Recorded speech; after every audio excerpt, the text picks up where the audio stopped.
Pessoal, sejam bem-vindos e bem-vindas à primeira aula do bloco 2 de Conhecimentos Pedagógicos. Esse bloco é fundamental e importante, embora seja curtinho os conteúdos, de nome, de quantidade, extensão e importância, são fundamentais. Esse bloco tem 3 aulas, contém 3 aulas, e estão assim organizados. São 2 aulas sobre o PPP Carlos Mota, porque é um documentozinho pequeno, de quase 150 páginas, né? Não é verdade, gente?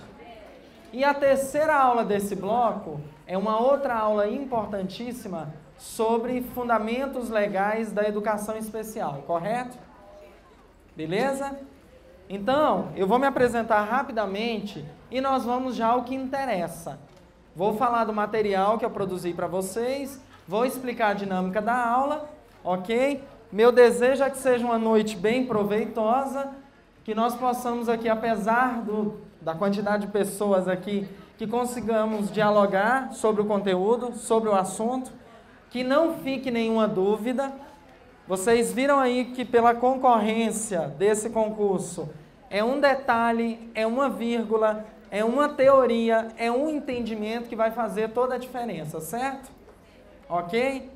Então, meu nome é Francisco Thiago, eu sou professor da Secretaria de Educação já há quase 12 anos, sou graduado em Pedagogia e História, sou mestre em Educação e Currículo pela Universidade de Brasília, então não é à toa que estou responsável aí basicamente pelos blocos 2 e 3, tenho estado mais nas unidades de Taguatinga, agora tenho vindo para o Plano, na 906, e hoje estou estreando aqui, no auditório da 509. Então, por ter a formação de curriculista, o que faz um curriculista? Estuda, pesquisa e escreve diretriz curricular, projetos políticos pedagógicos e currículo. E eu estive envolvido nos bastidores, dentro da Secretaria de Educação, com a escrita desses 2 documentos que estão na prova, do PPP, o Carlos Mota, e do Currículo em Movimento. Então eu estou hoje num papel oposto, de espião, né? De tentar ajudar vocês que estão tentando entrar na secretaria e certamente entrarão. Serão meus futuros colegas e colegas, não é verdade? Tem que ser, né, gente? Tem que ter ânimo, né? E o meu objetivo é trabalhar com vocês numa perspectiva bem tranquila, bem simples. A função do professor que trabalha em cursinho é traduzir o conteúdo do edital de uma maneira simples, didática e tácita. O que é tácita? Que todo mundo consiga pegar. Não é esse o objetivo? E eu peço muita paciência de vocês, porque discutir currículo, discutir projeto político pedagógico, que são assuntos bem teóricos, demandam muita atenção. Então tem que ficar ligado, ok? Eu disponibilizei e produzi material complementar, é aquilo que, no meu entendimento, vai fazer a diferença, está aí no material de vocês. Na verdade, esse material complementar de conteúdo, ele se refere a todo o documento. Mas entendam que hoje, na aula de hoje, nós vamos até a metade do documento. Na aula 2 desse bloco, a gente encerra o documento e o meu objetivo é fazer uma revisão tranquila desse documento e quem sabe pegar até algumas coisas do bloco 1, tá? Mas vamos por parte, ok? Então já falei da minha formação, a minha área de pesquisa de formação e de estudo é em currículo, ok? E já trabalho em cursinho há algum tempo também. Esse material aqui também, depois a instituição vai tratar de disponibilizar para quem fizer as compras dos cursos e tudo mais, ok? Eu preciso, antes de entrar no estudo do PPP Carlos Mota, explicar para vocês um detalhe fundamental. A aula de hoje e a próxima não isentam vocês de ler o documento na íntegra. Isso é um óbvio. Só que hoje eu vou dar dicas para vocês saberem ler. Como assim, professor? Todo mundo sabe ler. Tem que saber ler para estudar visando a prova. O que significa isso? Vamos voltar no edital. Base teórica e metodológica do PPP Carlos Mota. Não é isso que o edital diz? Quando a gente diz base teórica e metodológica de um projeto político pedagógico, a banca está querendo dizer o seguinte: candidato, eu quero saber se você entendeu qual é a teoria ou as teorias que estão declaradas naquele documento, qual é a importância dessa teoria para a educação, os desdobramentos dessa teoria, e aí metodologicamente como é que isso se aplica numa rede pública. Então, da teoria eu vou ter a metodologia, é ciclo, é série, avaliação, organização das escolas, formação de professores. Então, para a gente estudar esse documento, tendo esse olhar apurado, não basta ler somente o documento. Eu tenho que estar o tempo inteiro com essas duas palavras-chave, teoria e metodologia. Então, visando isso, antes da gente estudar o documento, eu preciso explicar para vocês o que é PPP, o que é DCN, o que é planejamento, o que é currículo. Eu acho que isso é fundamental. Então, o meu primeiro objetivo aqui essa noite com vocês é inseri-los nesse campo da pedagogia, tendo como base o professor José Carlos Libânio. Todo mundo já ouviu falar do Libânio, né? O Libânio é professor emérito da Federal de Goiás, né, aqui em Goiânia, e hoje é professor aposentado, né, e está na PUC. O livro do Libânio, Didática Geral, é um livro que tem baseado muito a questão dos concursos públicos na área de educação, é ou não é? Nesse nosso concurso atual, se percebermos os conteúdos iniciais da parte de conhecimento pedagógico, aqueles de conhecimentos dos componentes do processo de ensino, avaliação, né, currículo, planejamento, didática, pedagogia, do jeitinho que está no edital, se parece muito com o sumário do livro do Libânio. Então, nessa primeira parte da aula, eu vou me remeter ao Libânio para trabalhar com vocês essas concepções de tipos de planejamento. Então, vou explicar de novo. Antes de entrar no estudo do PPP Carlos Mota, e aí eu vou explicar qual é a teoria, quais são os autores, como é que isso se aplica. Eu preciso que vocês entendam o que é PPP, quais são as dimensões, eu vou explicar aquele esquema que eu coloquei no quadro para vocês, quais são essas dimensões que permeiam o projeto político-pedagógico e onde é que o PPP está inserido. Tudo bem? Depois que nós entendermos essa parte, aí a gente entra no estudo do documento. Pode ser? Eu acho que é assim a melhor maneira da gente aprender. Então, veja bem, toda vez que eu falo de projeto político-pedagógico, a ideia que a gente vem na mente é sempre do projeto político-pedagógico que está na escola, ou numa escola, numa instituição de ensino. Geralmente, o projeto político-pedagógico é um documento que serve para nortear o trabalho pedagógico da escola. É o óbvio. Aí é que a gente precisa entender. Esse PPP, Carlos Mota, ele tem um nível, uma esfera. Ele está na esfera estadual, porque é o PPP do Estado do Distrito Federal, certo? Entendamos um outro detalhe. O Distrito Federal, ele acumula as funções de Estado e... Beleza. Isso significa que nós não temos PPP municipal, é ou não é? Porque ele tem essas duas funções, ok? Vocês vão já entender isso direitinho. Antes, eu quero explicar para vocês essas três dimensões. De onde nós tiramos isso? Essas dimensões do projeto político-pedagógico, elas são encontradas em vários livros de didática, de pedagogia, que tratam de PPP. Professor, eu já encontrei livro e apostila por aí que trazem 5 dimensões, ou só 2. De fato, vocês vão encontrar. Agora, eu preciso entender o que cada dimensão dessa significa. E eu escolhi uma autora que tem sido corrente nessa banca, e eu tenho uma certa experiência com provas anteriores dessa banca, né? E isso vai ajudar um pouco. Eu esqueci de falar, mas uma característica dessa banca, vocês devem ter observado, certamente quem já pegou provas anteriores, são duas características principais. Primeiro, é um estilo de questão seca, que a gente costuma dizer. Não tem espaço para muita contextualização, não. São 2, 3 linhas de comandos, isso significa A, B, C ou D. Sobre esse assunto, exceto e marque, não é assim? Tem costumado ser assim.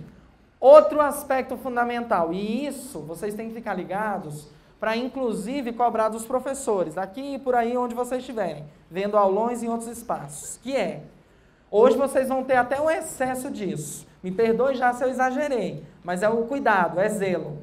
Todo assunto que for trabalhado para o concurso tem que ter uma quantidade boa de autores, porque eles têm cobrado sempre isso nas provas.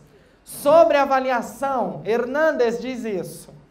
Na área de currículo, Sacristã entende que, sobre tendência pedagógica, Lucchesi, Libânio, isso, gente, é uma maneira de elaborar a prova muito característica dessa banca, que é trazer o nome de autores ou de um autor e querendo descobrir se o candidato sabe pelo menos qual é a teoria ou o assunto que aquele autor trata. Não é verdade? Então isso é fundamental. O professor que vem dar aula aqui de currículo, ele tem que trazer o máximo de autores que ele conseguir trazer sobre aquela área. Gente, é evidente que nesse tempo curto que falta, nós estamos aí o quê? Há 40 dias da prova? Mais ou menos, né, gente? Não vai dar tempo de você aprofundar-se, né, ir a fundo nesses autores, nesses estudiosos, dessa quantidade tão grande de conteúdo de conhecimento pedagógico. Mas entenda assim, se você sabe, por exemplo, que o Antônio Gramsci, que é um estudioso, crítico, marxista, fala sobre as teorias dos intelectuais, isso já te ajuda a eliminar um item. Fala da escola dual, isso vai te ajudar, é ou não é? Se você entende que o francês Pierre Bourdieu, que está lá classificado nas teorias crítico-reprodutivistas, assim o classificaram, ele trata da teoria dos intelectuais, mas também trata da teoria dos capitais. Isso vai te facilitar. O que eu sugiro para os meus alunos? Organize uma lista de autores, da maneira como quiser. Uma lista, uma planilha, minimamente, do que você tem encontrado nas provas, nas apostilas e nos livros. E coloque na frente desses autores as palavras-chave ou os títulos de suas teorias. Saviani, Pedagogia Histórico-Crítica, Teoria da Curvatura da Vara, isso tudo é associado ao Saviani. Hipertrofia da escola, é o Saviani. Minimamente para você entender. Depois você faz uma seleção pessoal daquilo que você entende que é mais importante, ou que você acha que vai cair de acordo com o edital. É uma sugestão para vocês, tá? Agora, se cada professor traz na sua aula, do seu bloco, do seu assunto, os autores que dialogam com esse bloco, já está meio caminho andado, correto? E a minha tentativa hoje, os autores que vão vir dialogar conosco aqui são autores de nome, e não basta ser só autor de nome, né? A gente faz o dever de casa. Eu olhei o que tem caído nas provas dessa banca, os autores que tratam de PPP, certo? Essas dimensões aqui eu tirei de uma autora que é referência na área de projeto político-pedagógico, que é a professora Ilma Passos Veiga. Se você vê o nome Veiga em alguma prova, em algum livro, nós estamos falando da professora emérita aqui da Universidade de Brasília, da Faculdade de Educação, a professora Ilma. A Ilma trata de 2 assuntos principais, né? Nos 64 anos de carreira acadêmica da Ilma. Hoje ela é professora do CEUB, do UniCEUB. Ilma fala de PPP, toda a vida, e fala de formação de professores de nível superior. Esses são os 2 assuntos da Ilma. E para o PPP, a Ilma vai dizer que todo projeto político-pedagógico apresenta 3 dimensões. Essas 3 dimensões são, primeira dimensão, dimensão política, depois administrativa e pedagógica. Por que eu acho importante trabalhar com essas dimensões antes? Porque a hora que nós formos estudar aqui o documento, o Carlos Mota, vocês vão perceber isso no documento. Ah, essa parte trata da dimensão política. Essa fala da parte administrativa. Essa é a dimensão pedagógica. Entenderam? Vocês vão se armar de uma radiografia, os elementos que são obrigatórios. Quando eu ofereço curso por aí, em outros locais, na própria Secretaria de Educação, para formar quem escreve PPP e currículo, é isso aqui que a gente oferece. Porque as pessoas que elaboram PPP precisam entender o que não pode faltar no PPP. E uma boa notícia, o projeto político-pedagógico Carlos Mota, ele atende a quase que 95% daqueles itens. É bom porque o documento se apresenta completo, é um pouco complicado para quem está estudando, porque são mais informações, né? Então veja bem, primeira dimensão política. Por que o projeto político-pedagógico tem sempre essa dimensão política? Esse documento é a tradução daquilo que o partido político ou o grupo político que está no poder diz para a sociedade. É isso que nós pensamos de educação. E aqui, qual é o partido que está no poder mesmo, no Distrito Federal? É o Partido Vermelhinho, né? Partido dos Trabalhadores. Que é reconhecido nacionalmente por trabalhar nos princípios de democracia, igualdade. Não é verdade, gente? E isso precisa estar claro na mente de vocês para ir responder à prova. Então, Quando eu digo que projeto político-pedagógico tem uma dimensão política, eu preciso entender que é nesse documento que o partido político apresenta para a sociedade o que ele pensa de educação. Olha, na nossa política, a nossa escola é assim. É essa concepção que nós temos. Nós vamos construir uma escola pública, no caso de ser um PPP público, só um detalhe que escola particular também tem PPP, viu? É obrigatório, artigo 12 da LDB. A Lei de Diretrizes e Bases da Educação torna obrigatório que toda instituição de ensino, tanto básica quanto superior, tenha o seu projeto político-pedagógico. Isso é obrigatório. Então, essa dimensão política, você encontra a ideologia partidária. É o partido político colocando a sua cara. Vamos para uma explicação mais prática. Quando entra um partido político no poder e ele vai tratar da pasta de educação, normalmente ele não mexe em 2 documentos, PPP e currículo. Às vezes só muda a cor da capa do documento, não é? Se é o partido azul, se é partido verde ou se é partido vermelho, é ou não é? Mas até a cor significa uma ideologia para aquele partido político. Então essa dimensão política é realmente o governo, o Estado com letra maiúscula, né? No caso do Brasil, se for um PPP nacional, se for, no caso, um Estado da federação, como é o nosso caso aqui, é o Estado dizendo para a sociedade. Isso é o que nós pensamos de educação. Então está aí a dimensão política. Vai depender do que o Estado acredita, quais são as bases do Estado. Tranquilo, minha gente? Essa dimensão política está tranquila, né? Ok. É claro que nós partimos do seguinte pressuposto. A população que elegeu o partido político entende, ou deveria entender, que o PPP que ele apresenta para a sociedade que trata de educação é o reflexo do voto que ele depositou na urna. Que agora não deposita mais, ele digita, né? Então, deveria ser o reflexo disso. Veja bem, PPP é tão importante numa rede pública de ensino que antes de PPP eu não posso mexer em currículo, eu não posso desenvolver programas nas escolas. É a partir do PPP que eu mexo em toda a estrutura e funcionamento da rede pública. Então é o documento basilar. Sem ele, nós não conseguimos organizar os outros documentos.